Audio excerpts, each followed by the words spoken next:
Welcome to Fitz's Electric Bar. I've got someone that some of you are familiar with now, an old friend of mine, Rick. Rick, welcome. Thank you, Brian, for inviting me on again. Appreciate Yeah. it. Oh, I'm really glad you're participating in this. So, My Rick, pleasure.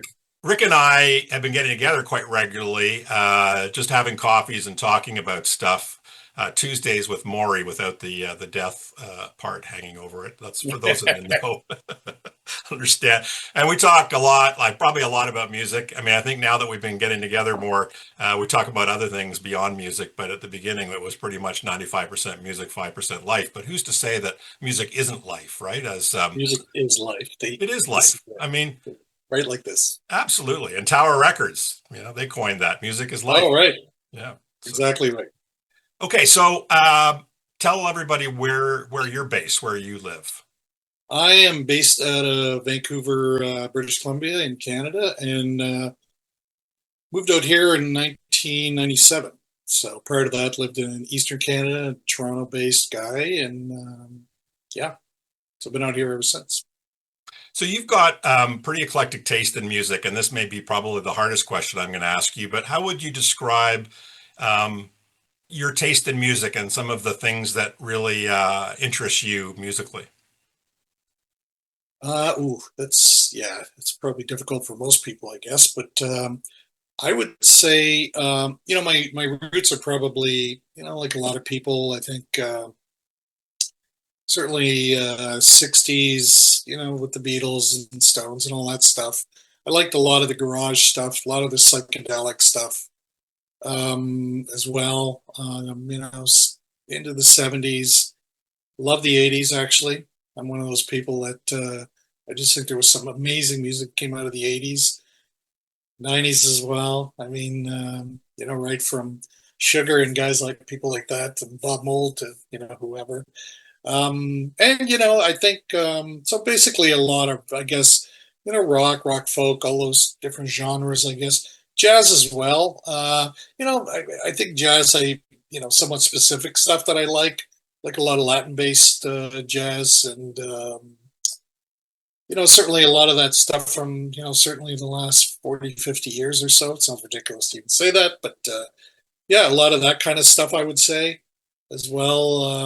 Ambient, and got into a lot of electronics in the early '70s, and that's been a consistent thread for me as well, probably with regard to what I do like to listen to. It started out with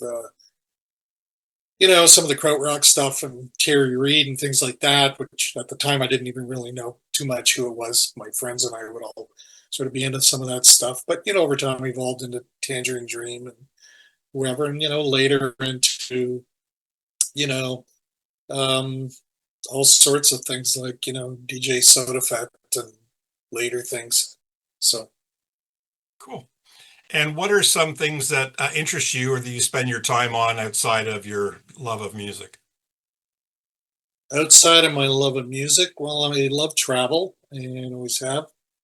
We have a place in southern Italy that we try to get to as often as we can. So we'll see what's going on this year. I haven't made a call on that yet. I'd say the travel thing. I read a lot as well.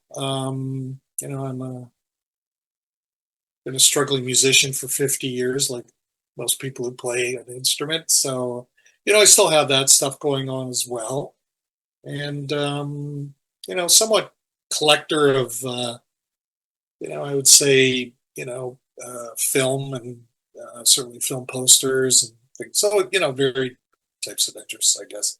All kind of related, I guess, entertainment wise, probably. But yeah, Yeah, of my friends, you're the one who I think goes probably deepest in terms of your love of film over the years, right? right. Yeah, I was traveling, as you know, a couple of weeks ago, and I mean, I brought three films on the plane to watch, and one was like Red Desert by Antonioni, and another one was Great Beauty, and like a lot of Italian stuff because I'm trying to improve my speaking and knowledge of the Italian language. So, anyways, yeah. Awesome. Okay, let's jump into the 10. So what record are you listening to these days quite a bit? So this would be something you put on kind of repeat recently. I call it a front of the Mm. pile record. front of the pile recently. Um, well, strangely enough, something I've been going back to a fair bit was a release by Little Feat after Little George passed. A record called Hoy Hoy, and it's a compilation of not quite a greatest hits record, but most of their different versions of a lot of their well-known material. And I've been playing that a fair bit recently. I'm not sure why. It just I've always been a Little Feat fan, love their stuff, and so I've been playing that a fair bit actually. Just yeah, Nice. enjoying it. Tell us about a favorite concert experience in your life. A favorite concert experience. Boy, well, I the most recent one certainly the Nick Cave and Bad Seeds show that we went to was fabulous. I was just blown away by that show and his presence on stage and the delivery of the material, the band, venue was great. It's just like stellar. So that has jumped actually in sort of recent memory to one of the best shows that I've seen in a long, long time. Um, I think, yeah, well, a lot of people I've seen, so that's a tough question, but I think, as you like yourself, one that stands out probably in the last while that I'd seen that I really enjoyed a few years back, probably Leonard Cohen playing here at Rogers Arena. I'd never seen him before, and that was a great, great show. I'm so glad I went to that. Got to see him. Certainly twilight period for him, but material was great and just great presence on stage. Trying to think who else. I mean, I saw Led Zeppelin back in the day. That was great. I mentioned Sugar earlier. That was a very memorable show for me. I was in the music business at that time. Got invited to a kind of in-house thing they were doing to promote the record in Canada, and it was probably one of the loudest bands I had ever seen. I'd say that was probably one of the more. Yeah, I thought my ears were going to bleed when I left there, actually. But fantastic. That's fantastic. Great. Favorite Bowie record? Oof. Um, I don't know that I can pick one, but what I would say is I'm a huge fan of that whole sequence of records from station to station to through the Berlin trilogy. That music is just incredible, and the bands and the sounds, unique kind of delivery of the material in a lot of ways.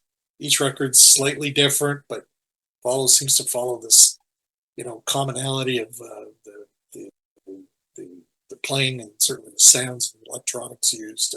Yeah, so I'd probably say those ones. Um, yeah, probably those. Later, one I really liked, I don't know if you got into it, was that Outside record. I liked that record quite a lot, actually. I've grown to like that a lot over the years. That's yeah, interesting record for him. Cool. One of the saddest songs ever. Good. That's yeah. Well, there is. Well, yeah. What I would probably pick would be one I would probably pick would be by Wilco, actually, off Summer Teeth. Remember that album? I think it's like '99, I think. How to Fight Loneliness, which is it's one of those. It might be one of those great singer-songwriter songs where it's just really yeah, it just kind of hits the mark. It's I that record for me at the time. I was had a lot going on personally, just career wise and other stuff. But family wise, we just moved here, so it was a great record for me to be immersed in at the time. But that song has probably a place for me there. I don't really normally think about things like that, but that's a great question. Yeah. Well, I'm going to flip it around. That's a great answer. And what's one of the most joyful songs ever? Oof. Um, I'm going to give you one that I played recently. Maybe that'll work. Which is strangely enough is by Chaka Khan. very commercial. I Feel for You, that track, that it's just very up tempo, written by Prince, of course, and just a great song. Again, 80s R&B. Always thought she was just a massive talent. Um, yeah, it's a great track. Great track. Cool. Um, so scenario time. So you get up in you sleep in a little bit, you get up and your wife has left you a note saying, I'm out doing some errands, you got the place to yourself. What's a perfect first record of the day when you're alone and you can turn it up? You don't have to turn it up, but you can turn it up. I don't have to turn it up, but I can turn it up. And I'd like something that, yeah, oof, it's, yeah, it might be, hmm, that's a really good question, Brian. That's even tougher than the other one. What's a really good record that I would throw on like that? You know what? It might end up being something by, yeah, maybe something by like Echo and the Bunnymen or something. It's just, um, yeah, I'm a big fan. I really like the Echo and the Bunnymen record. I've played that record consistently for a long time, and New Direction and all that kind of, Lips Like Silver, and it's just, you know, beginning to end a fabulous record in my view. Band at their high point. Wonderful. A band or an artist that you feel is woefully underrated? Wow, these are great questions. um, one that I think is very underrated is a band called The Laws. You sure you're familiar with those guys? Short tenure, came out at kind of the whole Brit poppy, the Manchester whole scene. Um, but that record, first record they did, was unbelievable. I think at the time I got a promotional copy, and at the time, I mean, we used to receive tons of these things, whether they were CDs or cassettes, and often my listening time was in the car because you're busy doing stuff at work or whatever, but or on the road or whatever. But yeah, that Laws record, I think those guys are uh, just criminally underrated. I think they're fantastic songwriting, uh, very unique sound. You could say, yeah, well, it's a bit Beatlish and whatever, but I just think they're really good songwriters, and yeah, it's unfortunate they kind of burned out a bit and faded away, I suppose. But yeah, fantastic record. That Great band. record, I mean, I think that they've developed somewhat of a cult following. I don't know how big it is, but I don't understand why they haven't re-released that one. That should be a Rhino release or something, but Oh, maybe there's right, licensing issues. right, right. Absolutely deserves it. I mean, I have some things from digitally that are, um, kind of B sides and some things like that. But I think they really need, somebody really needs to put together a anthology of some sort, or the whole history of the band. I think it would do well, especially on vinyl. I think that would be just a great collection on vinyl. Van Morrison or Jackson Brown? Well, Van the Man. Yeah, I think both artists. I'm a bit mixed on both, to be honest. I like periods of their stuff. I'm a huge fan of. I do like, Van. TV Sheets, that I enjoy a lot, and I enjoy, some of the other records from him. To be fair, in my own opinion, I got a little burned out with him over the COVID thing, so that whole thing kind of turned me off a bit. But I think as a talent, clearly fantastic. The Belfast Cowboy always delivers, right? So, but and I think Jackson Brown. I'm really not answering your question, I suppose. I would probably err on the side of Jackson Brown. I think the that early mid '70s stuff is really good. Yeah, um, Saturate Before Using, obviously a great record, and can't remember the one after that. Is that Late for the Sky or was that? No. Yes, exactly. That's a great record as well. Yeah. Good. Joni Mitchell or Aretha Franklin? Well, I love them both, but I'm going to err on the side of the Canadian, and Joni, I think, is just, people use the term icon a lot, but definitely an icon, and in my opinion, and one of the greatest songwriters out there ever. As a guitar player, hobbyist, if you will, always fascinated by the fact that she was used a lot of great tunings, that were just different, that sort of drove the music. I think the whole evolution of where she ended up musically, fantastic. So probably there. But don't get me wrong, I love Aretha. I think some of the greatest records ever there from Aretha Franklin. So, yeah. That's a very personal thing, right? Yeah.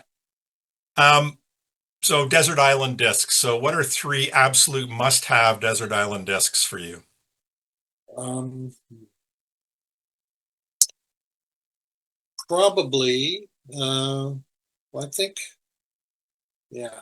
Number one would be certainly the Clash, London Calling. Um, just because of the toss up for me personally between that or Sandinista maybe, but just in terms of the wealth of material and the ambition of the record, it's just stunning. Um, Number two would probably be Jimi Hendrix Electric Ladyland. Um, I just think that uh, is a phenomenal record, just beginning to end. And, the songs are great, the playing is incredible, all of that. Third, I would probably go with David Crosby if I could only remember my name. I really, really enjoy that record. Yeah, yeah, I always go back to it. So that would probably be a keeper, I think, if I had to pick three.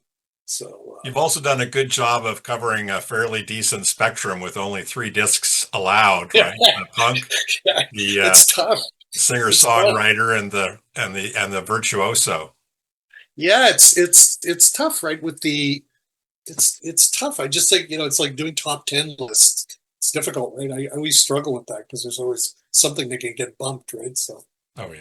And I was joking with somebody else I interviewed the other day, and it was like, we could just end the call and then do another interview 3 days later, and there'll be three other discs that'll be on that's that right. It'll must-have. totally change, right? But Yeah. today it's like, yeah, I'd probably Yeah. go with those. Okay, so that's perfect. So now we'll do the last few questions here, the last five.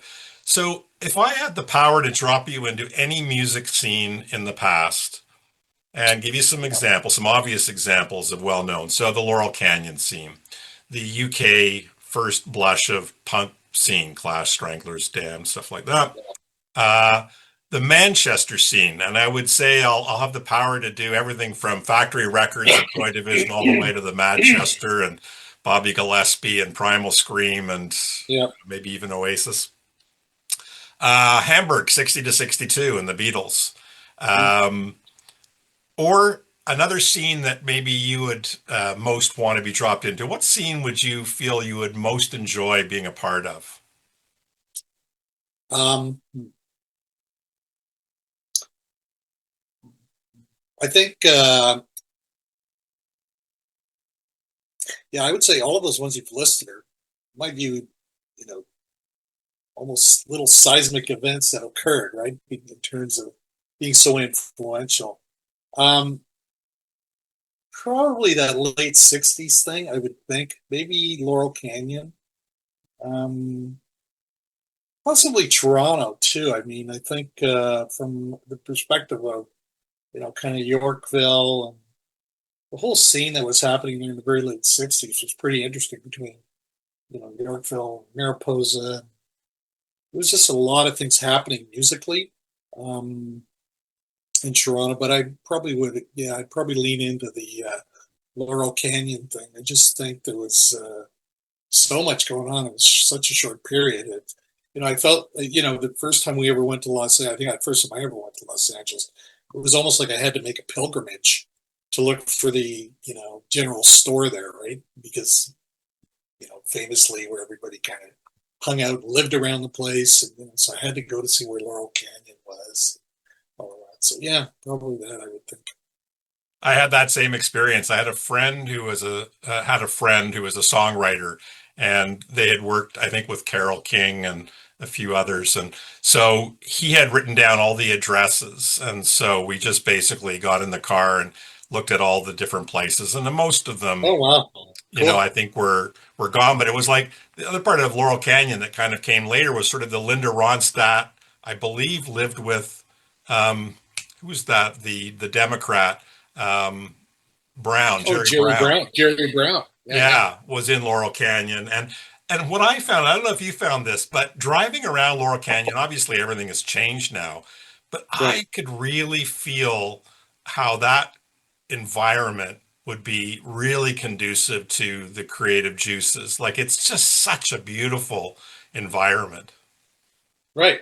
I think that what struck me then, and I've been back numerous times probably, but what struck me was, and strikes me each time I've been there, is it's whatever, 5 to 7 minutes from the hurly burly of Los Angeles, right? And that I've always found amazing, and sort of access to the studios that are nearby, right? It's again 7 to 10 minutes, you know.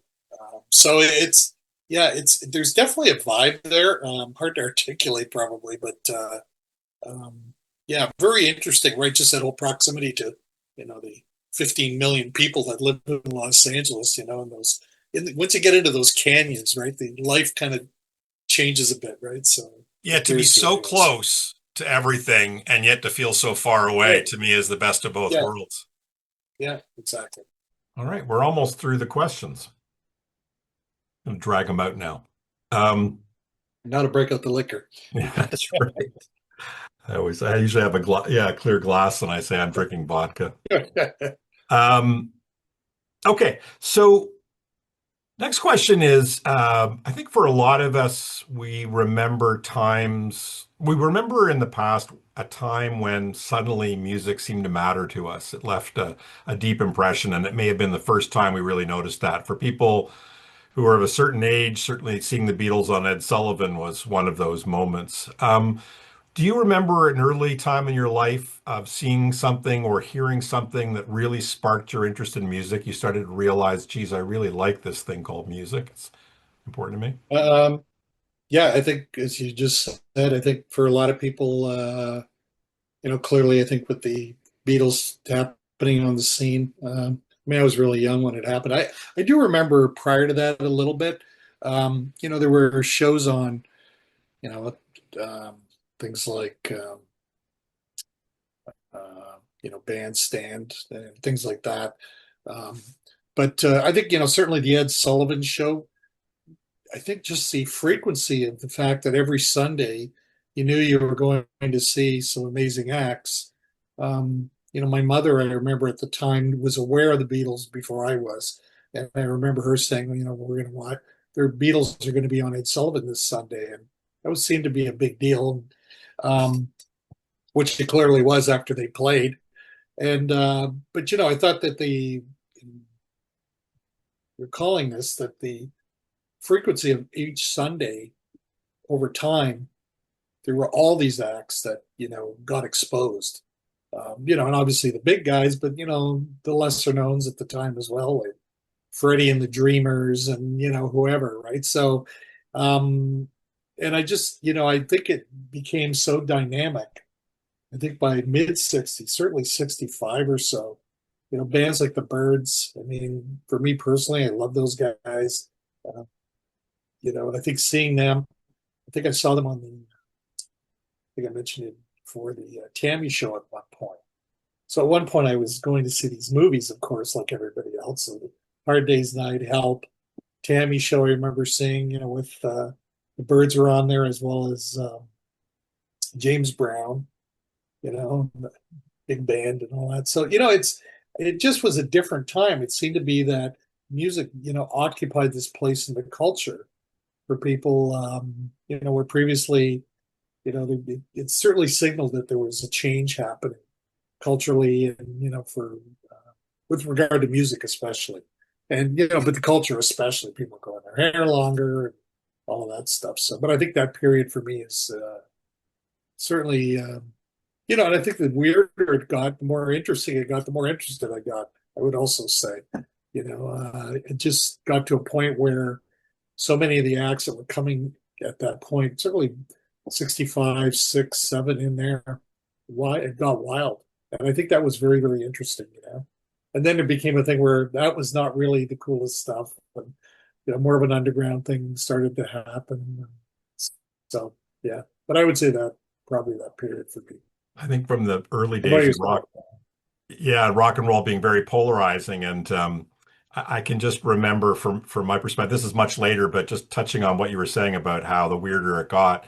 There was a period when I was in first year university and I was starting to get into punk, and people would hear early Sex Pistols or The Damned, and they would just be like, "That's not music. These are just like filthy, lousy. They can't play their instruments. They're just terrible." And the more resistance I heard from people, the more I went, I love this music. Well, right. I mean, that whole punk thing was like I just recall it being like a neutron bomb went off. That was immensely polarizing. People who, I acquaintances, friends, family, whatever, that love music, all of a sudden there was a definite divide. You either got it or you didn't.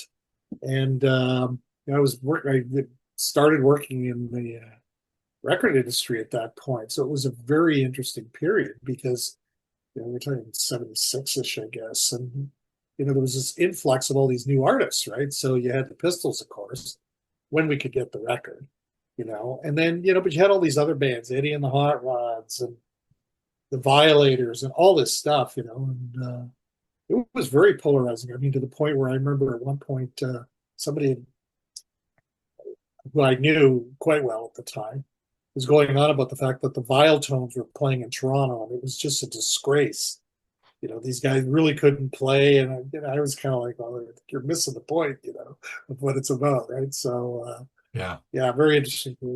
I remember coming to Toronto for grade 13, and so I think I was about 17 years old, and just starting to be curious about what punk was, and that club called Crash and Burn. And All right, I wanted to go, but I was a little scared, and I was underage, and all of that. And one of my great regrets is I never went because I could have gone to see a Viltone show at the Crash and Burn, and I never did. yeah, And Michel yeah, it's just, Jordana and the Poles. yeah, that sort of implied danger that was there, right? Which really probably wasn't really there, but it was like, Yeah. yeah. I think just people trying to, certainly the media at large, I think had a bigger problem trying to understand what it was about, right? So, Yeah, the sort of the reality of the constant pushback by the status quo, even in mm, an area like rock and roll, where you probably started that wave of music rebelling against everything before you. What are you rebelling against? What do you got? And then you become the establishment, and you look at the new up and comers, the upstarts, and you don't like them, because they don't seem like they're playing by the same rules, or they're not as proficient, or whatever it is that you don't like about them. yeah, I mean, we've talked about this before, right? I think that sort of mid 70s period was definitely a transition point, right? Based on, um, I think you had all this singer-songwriter, country rock stuff, which was great. And, the Eagles starting to happen. You also had all this other stuff, these European influences from, I think the Pistols and a lot of that stuff, and Bowie doing the Berlin stuff, and so there was a lot changing. I find my own tastes at that point shifted pretty dramatically as well. To the point where I had zero interest in kind of the Eagles Hotel California. Began moving down this other road of enjoying lots of other interesting music. So Awesome. Hey, this is something you may roll your eyes at because you've told this story before, but I just love it so much. So tell me a story about meeting a famous musician and hanging out with them. okay, yeah, yeah. Well, I don't want to wear this one out too No, much, no, but no. This is for posterity, Rick. You gotta this for channel it. posterity. Okay.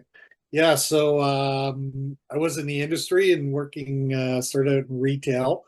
But there was a point where a store manager or whatever. Anyways, a huge Kate Bush fan. We're talking the 80s here.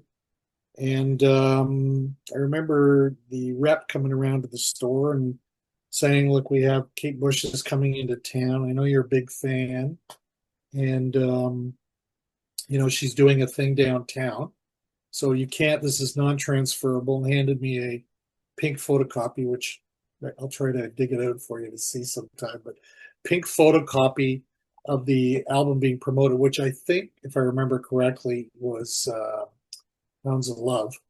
Um, and anyways, went downtown, and it was being held at the King Edward Hotel downtown Toronto, up in the mezzanine. So, anyways, I get down. I thought there'd be a bazillion people, and I'd be sitting in a corner nursing a beer, not being able to actually meet her. I get up there and go up to the, because they had a sign saying a private event or whatever. So I go upstairs, and effectively there was, as I recall, another couple there, myself, I think the rep, and then Kate Bush, and literally got to spend like 2 hours there. She hung out, and I always joke about it. I was a smoker at the time, and she was started bumming cigarettes off me at the time, and but just a lovely, lovely person. I mean, as genuine I think as you can be in that kind of circumstance. Certainly as an artist, I always feel for artists, right, when they have to go through the meet and greets, and here I got to line up and meet. There's a VIP group, and here's 20 people I'll never see again, and I got to shake their hands and do the pump and dump in terms of the promotion. But she was just unbelievably nice, um, and friendly. Smoked a lot of my cigarettes at the time. Was not afraid to talk about music and other stuff. It was just a unique experience. Another couple there as well. And the rep, actually, as I recall, did not spend that much time with us. So it was just fun. We were sitting on kind of two benches, these leather benches upstairs at this mezzanine, and fantastic experience. Certainly memorable. Just very fortunate to be able to have met her, because I don't think she spent much time over in North America, or actually came over much. I think I understood she was always afraid of flying, or so. I read recently that apparently when she did come over, she came over when the Concorde was flying, so they brought her over on the Concorde, I guess. I thought I'd read somewhere it was the Queen Elizabeth or something, but I think it's apparently the Concorde. So, but yeah, fabulous, just very nice person, just as nice as could be, Yeah, it's nice it's as could great be. when, because the expression, don't meet the stars, or don't meet your idols, right? Right. And I think, it's odd, right? Because, at that time, for example, I was a store manager. So, I would have sold lots of her stuff.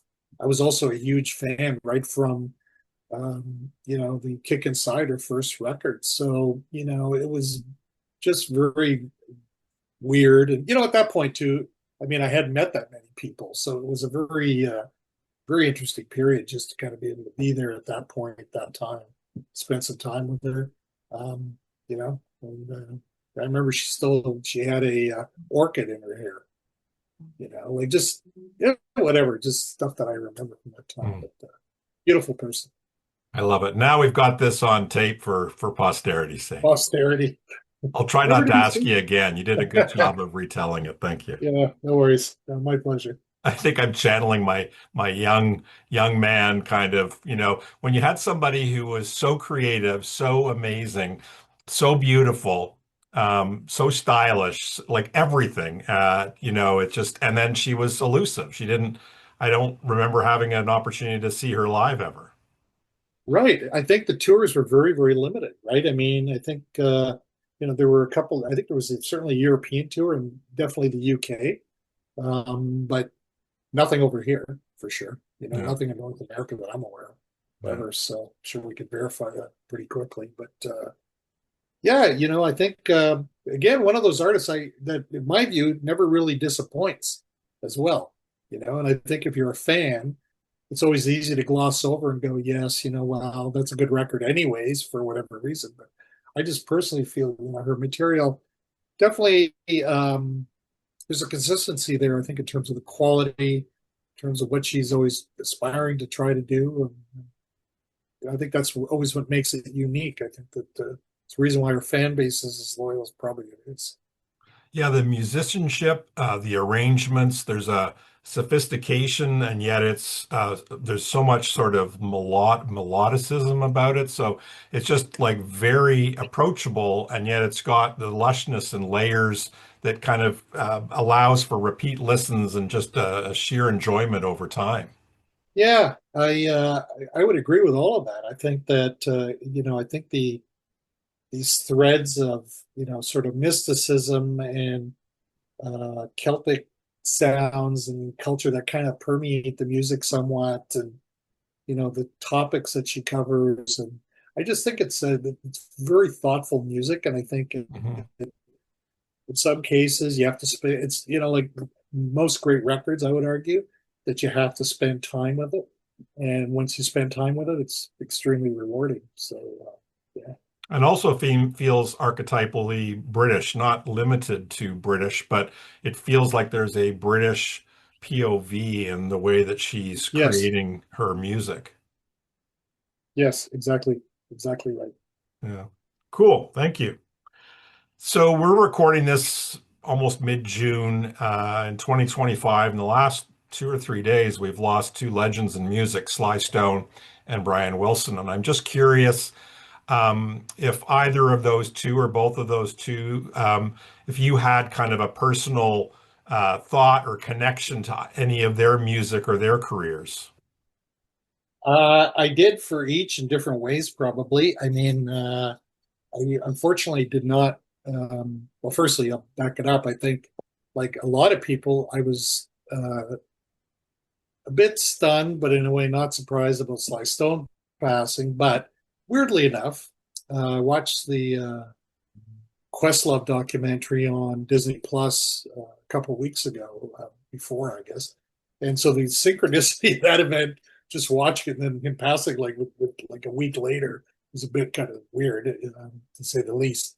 But and I think it was fun watching the documentary because it just was a great reminder of how important he was to popular music. I just think the number of genres that he broke the walls down on, so to speak. And the first half or two-thirds of the documentary, I think, is excellent. It's a great documentary in general, but there's lots of sort of found footage of him recording in the studio, recording with other people, little germs or little nuggets of information for trivia freaks like yourself and myself and your audience. I'm sure it's, for example, him, I think, producing the Castaways, right? That band from the 60s, San Francisco based. Um, just incredible, right? So that was, it's that type of stuff. And I think, his importance in terms of just the number of hits that he had. I mean, after I saw the documentary, I went out and bought uh, one of his records on vinyl. There's a riot going on, right? Just to, because I just, been remastered and didn't own it. So I thought, okay, well, I'll pick it up. But so there was that. And I think, with Brian Wilson, both these guys being 82 years, and again, you could pretty much make an argument, I think, that it was Brian Wilson of the same maybe a degree of importance as maybe the Lennons, the McCartneys, the Jaggers, the Richards in terms of his the influence on popular music. Definitely, in my opinion, and from I was talking about it with my son last night, funnily enough, and I was saying to him, I think my first recollection is seeing the Beach Boys, for example. Again, was on Ed Sullivan, I think pre the Beatles. Um, yeah, and but they were playing on stage, and there was like I don't know, some kind of woody wagon or something they were playing in front of, so they had all their equipment set up and playing, I don't know, Little Surfer Girl or something. I don't even recall the specific song, but yeah, I mean, I think very influential. And if you look at how the music just changed over time and became so sophisticated, and with all his unique things that he had going on personally,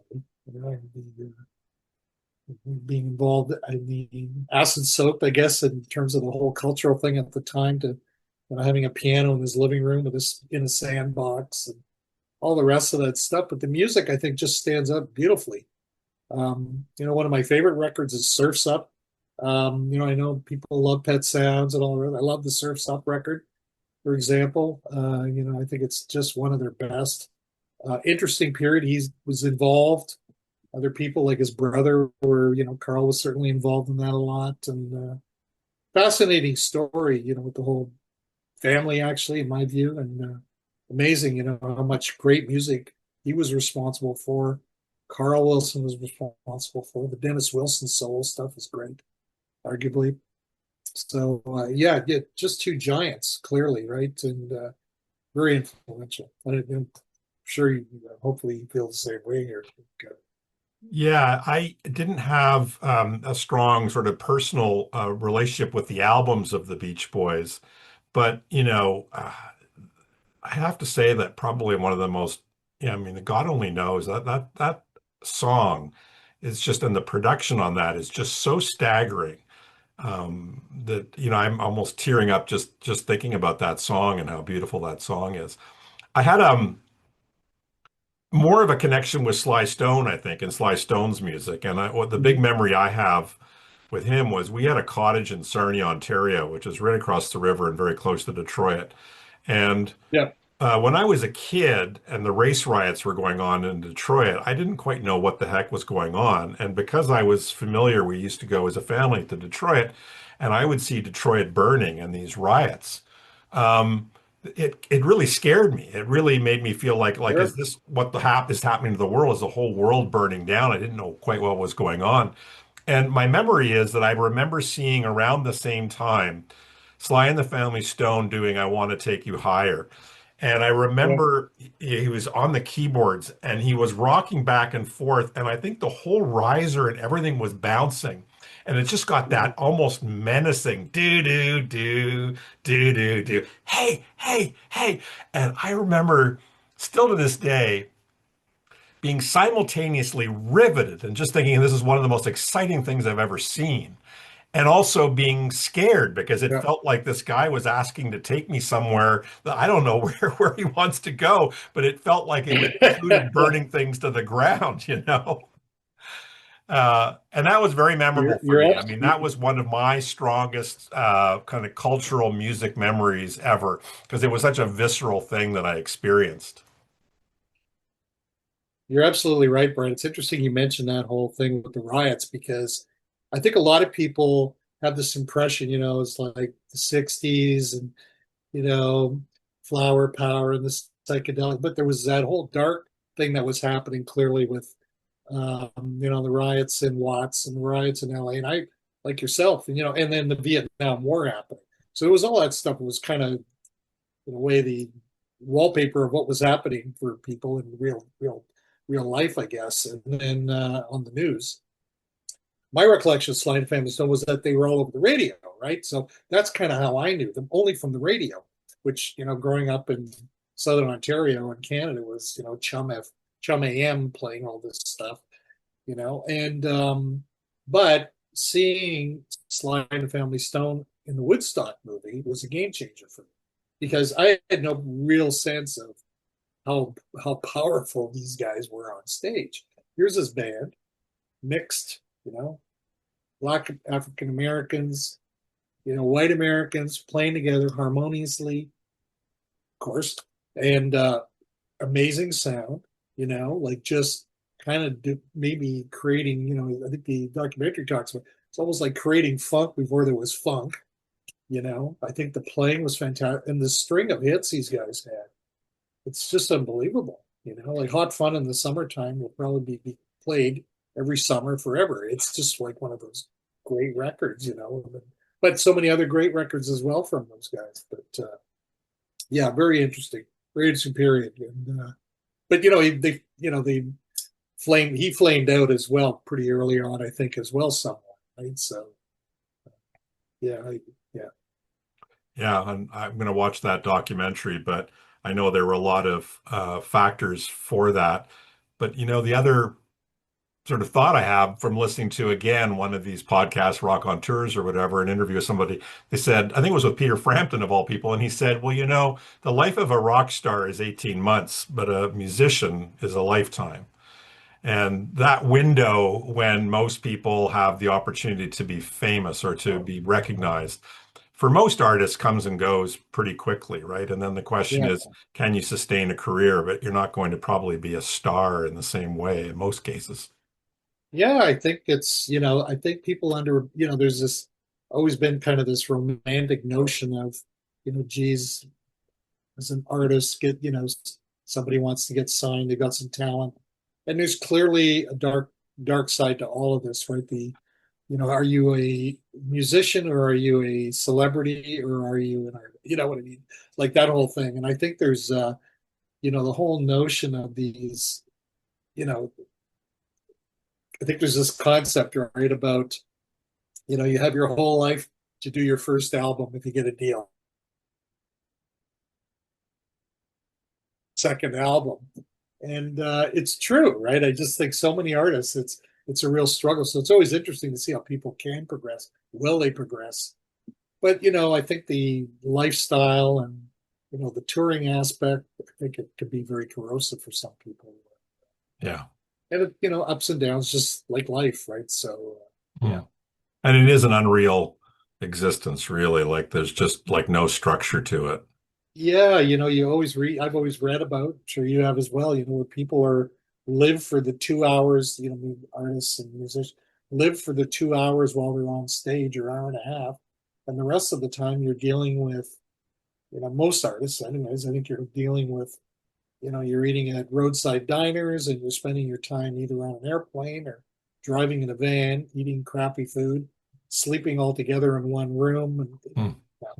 And by the way, oh yeah, just when you think you're going to head back home, no, we got another 3 weeks worth of gigs in Palookaville someplace, right? So Yeah. And it's you've just, been partying until 3 in the morning and there's a 10 a.m. at KROK or whatever, K Rock. yeah, yeah, exactly. Awesome. Okay. Final question for this little go round. What's the meaning of life? What is the meaning of life?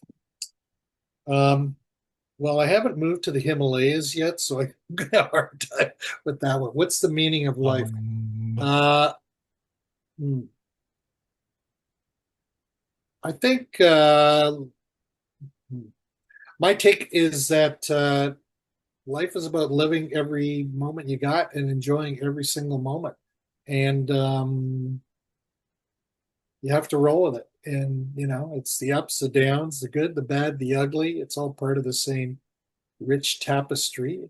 So I think I've stolen that term from a movie. Uh, Peter Sellers, actually, maybe. But um, yeah, I think that's from a Inspector Clouseau movie, The Rich Tapestry of Life. But it's true. I think there's someone. Yeah, I would just say I think, the meaning of life is to live life, I think, and just enjoy it. I'm sure there'd be a billion people who would disagree with that, but savoring every moment and saying yes to a lot of things. Carpe diem, What about you? motherfuckers, Exactly. and enjoy every sandwich. You got it. Well, there's Every no right sandwich and answer, but I every always, sandwich and every soft drink. Yes. yeah, it's always interesting because this question often makes people quite uncomfortable. Yeah. You did well. I don't know. It's a biggie, right? Like it's Yeah. kind of, yeah, it's a big one, but a good one. Thank you for participating, Rick. Appreciate it. My pleasure. Always fun. Have a great day. You too, Brian. Thank you. Bye.